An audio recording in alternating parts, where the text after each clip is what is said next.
नमस्कार, आप देख रहे हैं सिटी पोस्ट लाइव और मैं हूं आशुतोष। राफेल के खेल में कौन पास कौन फेल? जी हां, यह सवाल इसलिए उठ रहा है क्योंकि राफेल के इस मुद्दे पर एक तरफ कांग्रेस जहां भारतीय जनता पार्टी पर आरोप लगाकर उसके पॉलिटिकल मैदान में पटकने की कोशिश कर रही है, तो वहीं बीजेपी डबल पावर के साथ कांग्रेस को पटकने के चक्कर में लगी हुई है। आज लोकसभा में एक बार फिर राफेल का मुद्दा गरमाया। कांग्रेस ने लोकसभा में नोटिस दिया था राफेल के मुद्दे पर बहस के लिए। लोकसभा के स्पीकर सुमित्रा महाजन ने इसकी स्वीकृति दी और लोकसभा में बहस भी हुआ और हंगामा भी हुआ। जी हां, इस बहस में भाग लेने के लिए कांग्रेस की तरफ से खुद बोलने के लिए राहुल गांधी अध्यक्ष जो हैं कांग्रेस के, वो खुद आए। तो वहीं सरकार की तरफ से, बीजेपी की तरफ से मोर्चा संभाला वित्त मंत्री अरुण जेटली ने।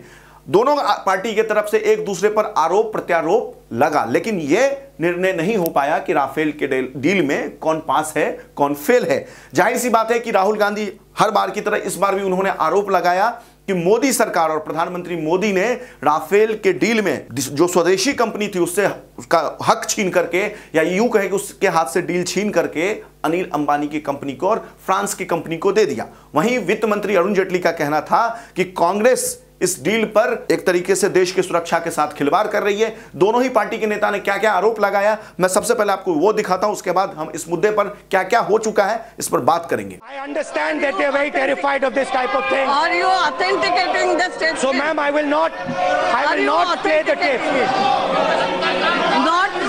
I will not play the tape.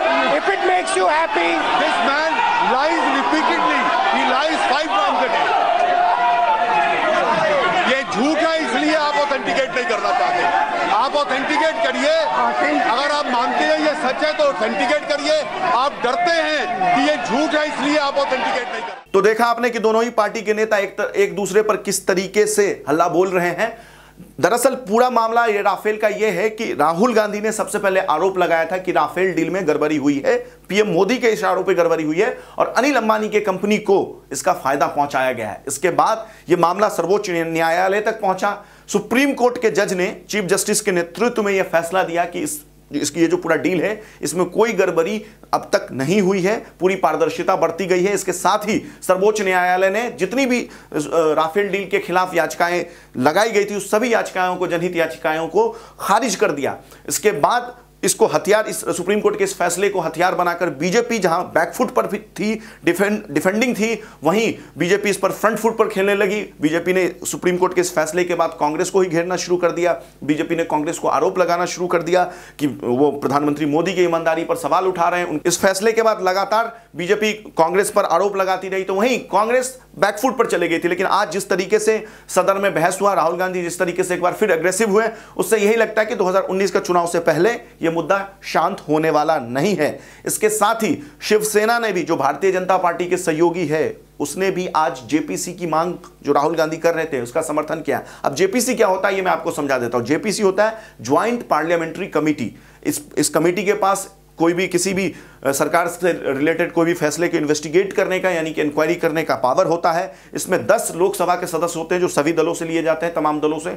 5 Rajya Sabha के सदस्य होते हैं और ये सब मिलकर 15 सदस्यों की कमेटी इंक्वायरी करती है किसी भी मामले में जिसका जो मामला जेपीसी के पास जाता है। तो वहीं जिस एक तरफ जहां राहुल गांधी समेत शिवसेना, जो भारतीय जनता पार्टी की सहयोगी पार्टी है, वो इस पर इंक्वायरी, जेपीसी इंक्वायरी की मांग कर रही, तो सरकार का यह कहना है कि जिन पहलुओं के बारे में सरकार जवाब दे चुकी है, जिन पहलुओं का जवाब नहीं मिलता है, वो चीजें जेपीसी के पास जाती है। इस राफेल डील पर सरकार तमाम मंचों से हर पहलू पर जवाब दे चुकी है, इसलिए इस मुद्दे को जेपीसी के पास नहीं भेजा जाएगा। अब 2019 का चुनाव नजदीक है। जाहिर सी बात है कि हर पार्टी अपने आप को पाक साफ करने में और दूसरे पार्टी को करप्ट बताने में लगी हुई है। तो यह भी मुद्दा इसी से जुड़ा हुआ है, करप्शन से जुड़ा हुआ है, जो राहुल गांधी के बयान के अनुसार कि इसमें भ्रष्टाचार हुआ है। तो यह मुद्दा भी उछलेगा। चुनाव जैसे जैसे नजदीक आएगा ये राजनीतिक मुद्दा और भी गर्म होगा और इस पर राजनीति भी होनी लाजमी है। आगे इस संदर्भ में और भी कोई लेटेस्ट अपडेट आएगा तो हम सबसे पहले आप तक पहुंचाएंगे। तब तक के लिए आप देखते रहिए, पढ़ते रहिए सिटी पोस्ट लाइव। और अगर आपने हमारे चैनल को सब्सक्राइब नहीं किया तो हमारे चैनल को सब्सक्राइब अवश्य करें।